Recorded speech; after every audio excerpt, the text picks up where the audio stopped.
দেখোন কৈ আছিলে যে আলোচনাৰ কাৰণে যোগাযোগ কৰি আছোঁ বুলি ক'ৰবাত কোনোবাই সম্ভৱ বক্তব্য ৰাখিছিলে নেকি মই ইমান অৱগত নহয় কিন্তু তেওঁক মই সুধিছিলোঁ এই কথাখিনি যে মানে এতিয়া এটা কথা হৈছে কি বৰ্তমান যুগ আপোনালোকে জানেই গতিকে ড্ৰোনৰ হামলা যদি কৰিবলগীয়া হয় তেতিয়াহ'লে তথ্য প্ৰযুক্তিৰ বহুত ওপৰলৈ গুচি গৈছে ড্ৰোনে আক্ৰমণ তেওঁলোকে তাত কৰিব বুলি ভাবিছিলে বা কৰিছে গতিকে ভাৰত চৰকাৰে এইটো তেওঁলোকক সন্ত্ৰাসবাদী হিচাপে এটা প্ৰমাণিত কৰি পেলাই তেওঁলোকৰ আক্ৰমণ এটা কৰিছে এইটো এটা কথাটো কি তেওঁলোকে এই ক্ষেত্ৰত অকণমান সাৱধানতা অৱলম্বন কৰা উচিত আৰু মই ভাবোঁ তেওঁলোকে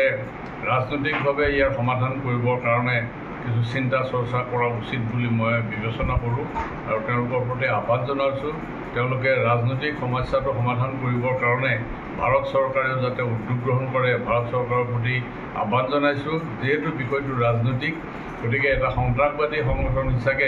হিচাপে তেওঁলোকক মানে নিয়াস কৰিবলৈ নিবিচাৰি ৰাজনৈতিকভাৱে বিষয়টো সমাধান কৰিবৰ কাৰণে ভাৰত চৰকাৰৰ প্ৰতি আহ্বান জনাইছোঁ তেখেতসকলে যে আক্ৰমণ কৰিলে এতিয়া আলফাস্বাধীনসকলৰ কিবা প্ৰত্যাখ্যান কৰিব পাৰে কিবা অশান্ত হ'ব পাৰে নাই এতিয়াতো ধৰি লওক ভাৰত চৰকাৰৰ পৰা কৈছে স্বাভাৱিকভাৱে মাননীয় মুখ্যমন্ত্ৰী ডাঙৰীয়াই অসমৰ শান্তি যাতে অব্যাহত থাকে তাৰ বাবে তেখেতে ব্যক্তিগতভাৱে মই যিখিনি জানো যথেষ্টখিনি চেষ্টা কৰিছে যিভাৱে হওক অসমখনৰ শান্তিৰ পৰিৱেশ এটা আহিছে অসমত মানে অৰ্থনৈতিক বুনিয়াদ গঢ়ি তুলিবৰ বাবে তেখেতে য'ত পূৰ্ণাস্তি চেষ্টা কৰিছে নতুন নতুন ইণ্ডাষ্ট্ৰিয়েলিষ্টবিলাক আহিছে গতিকে এইটো সময়ত যদি অসমত এটা শান্তিৰ বাতাবৰণ চলি আছিল যে তেনেকৈ কোনো একো ঘটনা হোৱা নাছিল এতিয়া আমি শুনিছোঁ যে ধৰি লওক টাটাই ছেমি কণ্ডাক্টৰ ইয়াত আৰম্ভ কৰিছে জাগিৰোডত তাৰপিছতে আদানী গ্ৰুপে ক'ৰবাত প্ৰজেক্ট কৰাৰ কথাও চিন্তা কৰিছোঁ শুনি আছোঁ বিভিন্ন গ্ৰুপে মানে ইয়াতে শিল্প উদ্যোগ গঢ়ি তোলাৰ উদ্যোগ গ্ৰহণ কৰিব বুলি আমি আশা কৰিছোঁ বা অসমৰ ৰাইজেও বিচাৰিছে যে উদ্যোগ গ্ৰহণ কৰি পেলাই অসমৰ অৰ্থনৈতিক বুনিয়াদ উন্নতি হওক এইটো কামনা আৰু মাননীয় মুখ্যমন্ত্ৰী ডাঙৰীয়াই এইখিনি সঁচাকৈ ভাল পদক্ষেপ গ্ৰহণ কৰিছে গতিকে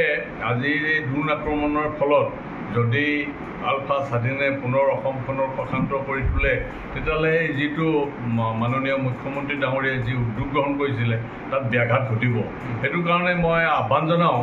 যাতে মানে দুই পক্ষকেই ভাৰত চৰকাৰেই হওক মানে যি পক্ষই ড্ৰোনে আক্ৰমণ কৰিছে অসমত এটা শান্তিৰ পৰিৱেশ বজাই ৰাখি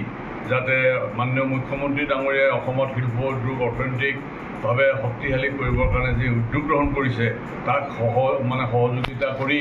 যাতে অসমখনক অৰ্থনৈতিকভাৱে আগুৱাই নিয়াৰ ক্ষেত্ৰত ভাৰত চৰকাৰে চিন্তা কৰে তাৰ বাবে ভাৰত চৰকাৰৰ প্ৰতি আহ্বান জনাইছোঁ আৰু অসমত শান্তিৰ পৰিৱেশ হওক তাৰ বাবে